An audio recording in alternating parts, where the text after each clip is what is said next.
شيخ ديوب: ولكم نصف ما ترك أزواجكم إن لم يكن لهن ولد. أعوذ بالله من الشيطان الرجيم. بسم الله الرحمن الرحيم.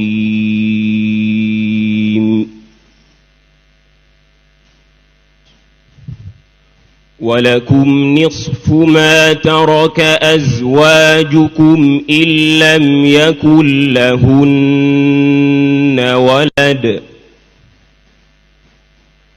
فإن كان لهن ولد فلكم الربع مما تركن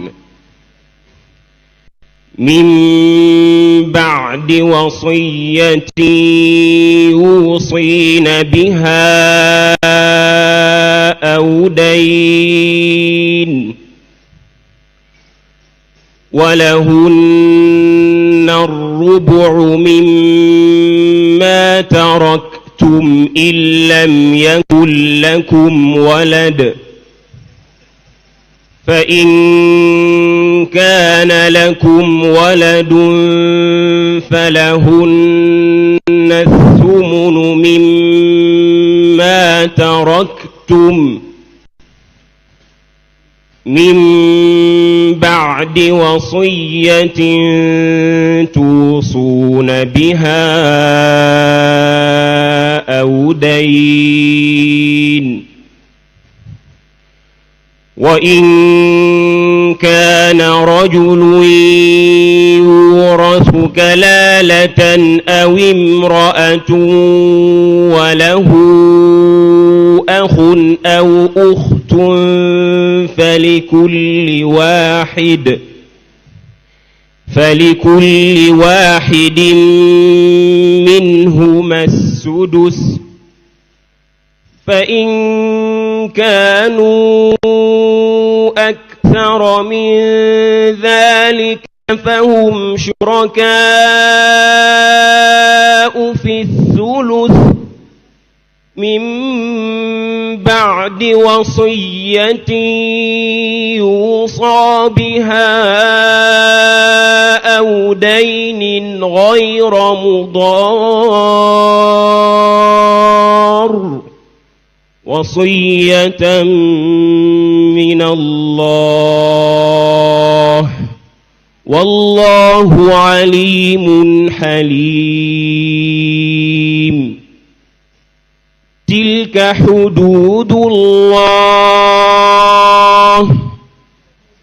ومن يطع الله ورسوله يدخله جنات تجري من تحتها الأنهار خالدين فيها، وذلك الفوز العظيم.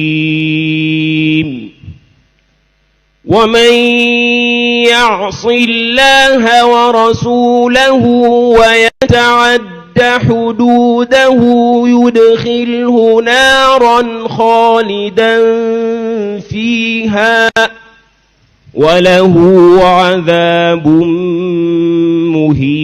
مهين. حسبك. السؤال الثاني: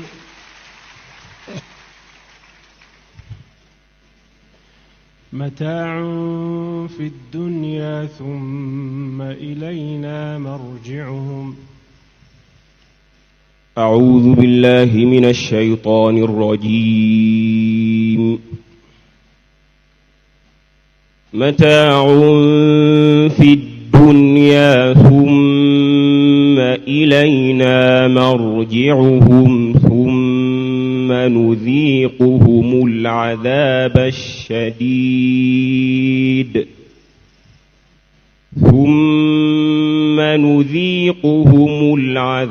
الشديد بما كانوا يكفرون. واتل عليهم نبأ نوح إذ قال لقومه يا قوم إن كان كبر عليكم مقامي وتذكيري بآيات الله فعلى الله توكلت فأجمعوا أمركم وشركاءكم ثم لا يكن أمركم عليكم غمة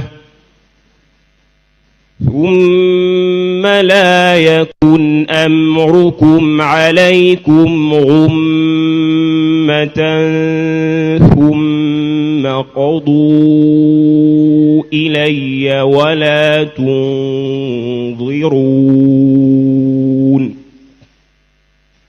فإن توليتم فما سألتكم من أجر إن أجري إلا على الله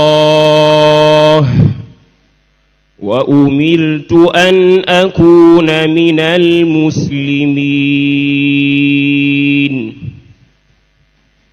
فكذبوه فنجيناه ومن معه في الفلك وجعلناهم خلائف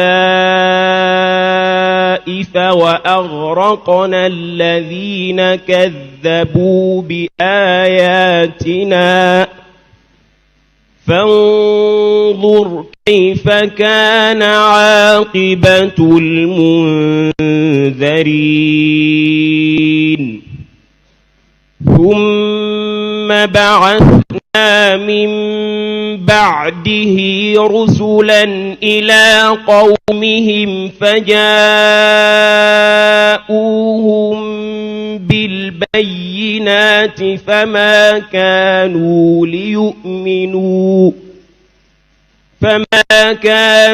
ليؤمنوا بما كذبوا به من قبل كذلك نطبع على قلوب المعتدين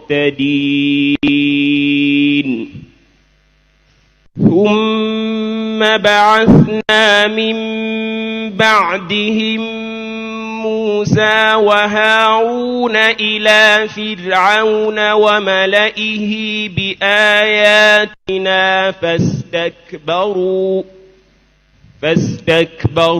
وكانوا قوما مجرمين فلما جاءهم الحق من عندنا قالوا إن هذا لسحر مبين قال موسى أتقولون للحق لما جاءكم أسحر هذا ولا يفلح الساحرون قالوا أجئتنا لتلفتنا عما وجدنا عليه آباءنا وتكون لكما الكبرياء في الأرض وما نحن لكما بمؤمنين. حسبك.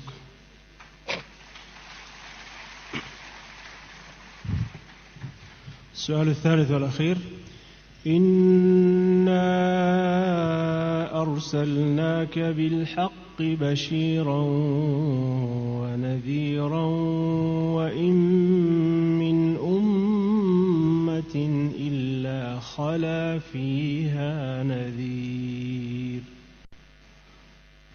أعوذ بالله من الشيطان الرجيم.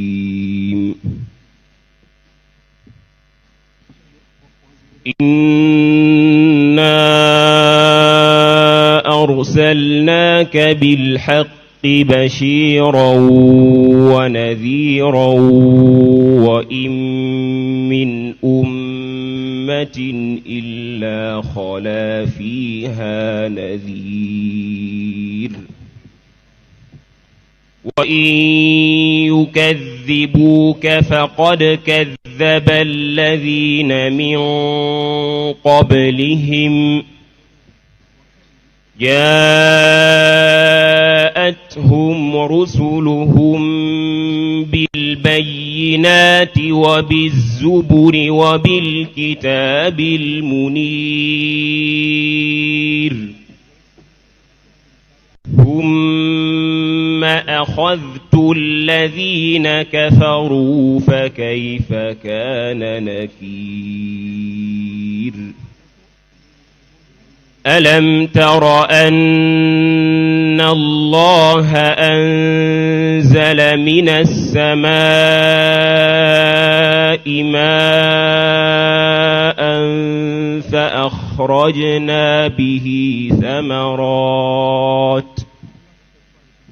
فأخرجنا به ثمرات مختلفا ألوانها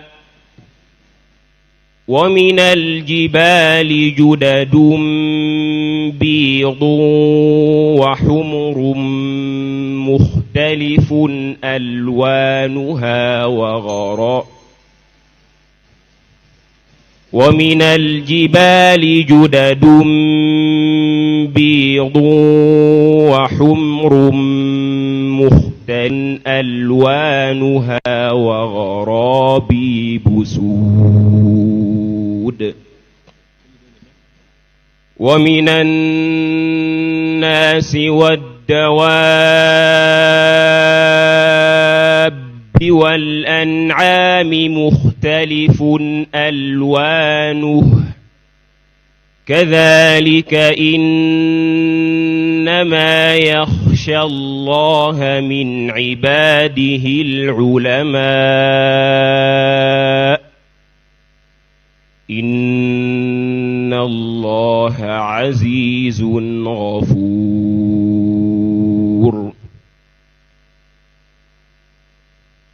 إن الذين يتلون كتاب الله وأقاموا الصلاة وأنفقوا مما رزقناهم سرا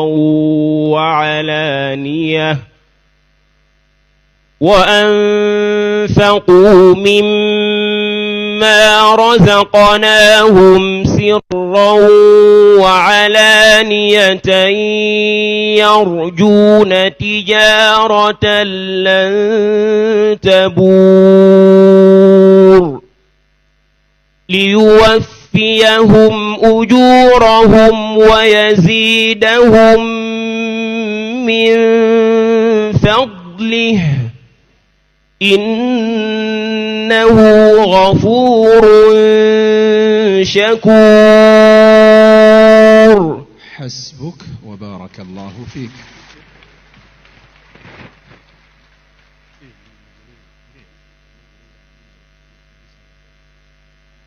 dushimire Sheikh Dio